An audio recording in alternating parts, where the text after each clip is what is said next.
We are discussing the production of resting membrane potential.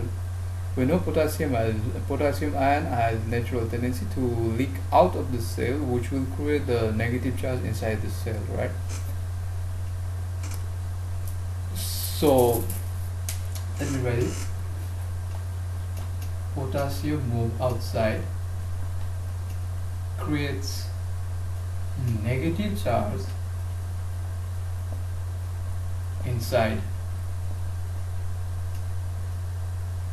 So the membrane potential, if the membrane potential becomes less negative, this will lead to the depolarization, right? Which will lead to the many physiological activities. And if the membrane potential becomes more negative, this will create hyperpolarization.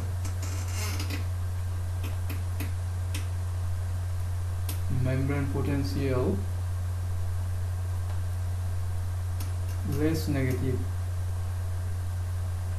this means depolarization. For many physiological activities,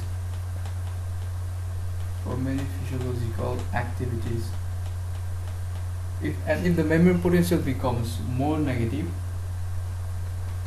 this will create hyperpolarization.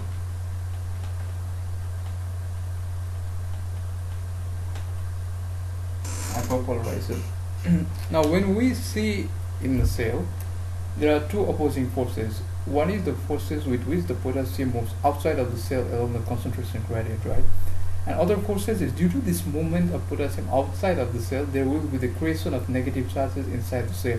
So these negative charges pulls the potassium inside the cell, right? So there will be negative, there will be two opposing forces, right? This can be called as like concentration gradient. One is potassium move along the concentration gradient, and next thing is like electrical attraction, right? Electrical forces. So there will be two opposing forces. Potassium ion move outside, and negative charge on inside pulls potassium inside. When these two opposite acting forces are balanced, then the situation is called equilibrium potential. And resting membrane potential is like almost near to the equilibrium potential for most of the cells.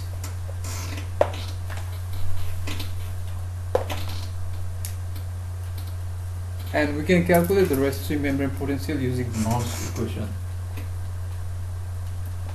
equation. A equals to RT by ZF ln, and then concentration outside, concentration of potassium inside. So if this is the resting membrane potential. Okay, so if we know the extracellular and intracellular potassium concentration, we can use the Nernst equation to calculate the resting membrane potential. This is extracellular concentration, and this is intracellular concentration for potassium ion, right? And we get the resting membrane potential negative, right? Negative value.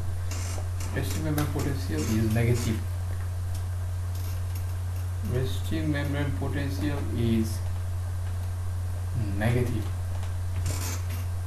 Resting membrane potential is negative. Resting membrane potential is negative means it attracts the positive ions inside, like cations, right? And it repels the negative charges, right? So this was the production of resting membrane potential.